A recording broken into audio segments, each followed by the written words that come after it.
Depois das rodadas do Carioca, ficou claro que existe uma carência em algumas posições e a torcida afirma que o time está longe do ideal. Mas qual seria esse ideal? Vimos um Vasco competitivo em todos os jogos grandes que disputou, mas a imagem que ficou foi a da derrota para o ABC. Paulo Brax disse no início da temporada que o Vasco estaria de 80% a 90% com o elenco montado até abril.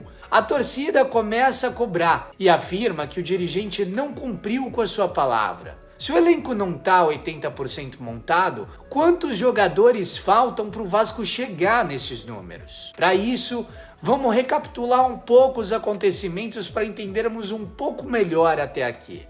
O Vasco contratou 13 jogadores nesse início de temporada. Abel Braga afirmou hoje em entrevista que o número ideal para a temporada era de 30 jogadores e que 30% desses seriam da base. Ou seja, 9 jogadores da base mais 13 contratações já são 22 jogadores. Juntando aos remanescentes, chegamos muito perto dos 30. Mas eu concordo com o torcedor quando diz que estamos longe do ideal. Porém, a realidade do clube não é essa. O Vasco hoje é um time em processo de profissionalização. Em um clube correto, as contas são pagas em dia e principalmente os funcionários precisam de uma boa estrutura para trabalhar. Tudo isso demanda orçamento. Segundo o contrato da associação com a 777, o investimento para esse ano seria de 190 milhões para reformas no CT, fluxo de caixa, contratações, entre outras contas a serem pagas. O investimento até aqui já foi bem alto, mesmo o Vasco tendo parcelado muita coisa. Manter um time funcionando com uma boa estrutura ao longo do ano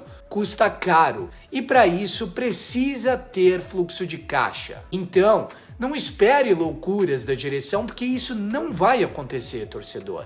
O prazo para a janela está curto e não será jogado dinheiro fora em investimentos que não trarão retorno ao Vasco. Isso se chama profissionalização. O futebol funciona assim. Fomos nós que demoramos para compreender isso. Eu entendo que a torcida cria uma expectativa em cima de notícias que são circuladas na imprensa em relação a contratações. Mas a montagem do elenco até aqui já foi bem interessante. E existem peças que ainda não chegaram no seu ideal, como Herediano, Marlon Gomes e Figueiredo, que enfrentaram lesões e problemas físicos no início dessa temporada e tendem a ser muito importantes para o Vasco. Então, uma pressa para contratar pode atrapalhar o planejamento e comprometer o orçamento da janela de meio de ano, que será muito mais importante. Tendo em vista que essa janela de agora servirá para contratações visando apenas as 13 primeiras rodadas da Série A, ou seja,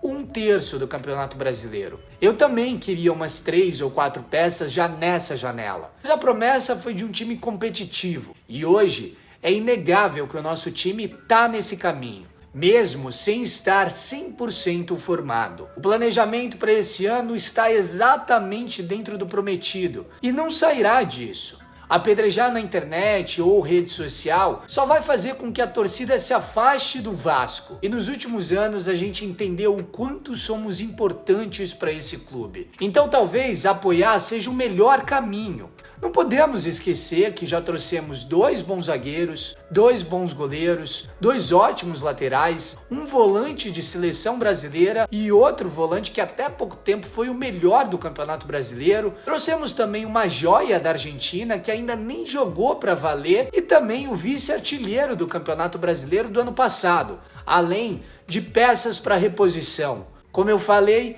eu também acho que seria interessante mais algumas peças para complementar os garotos da base. Mas o ajuste de expectativa já foi feito nas últimas rodadas. O nosso time está seguindo o planejamento e a gente precisa confiar nesse planejamento. Pela primeira vez estamos vivendo um processo profissional no Vasco.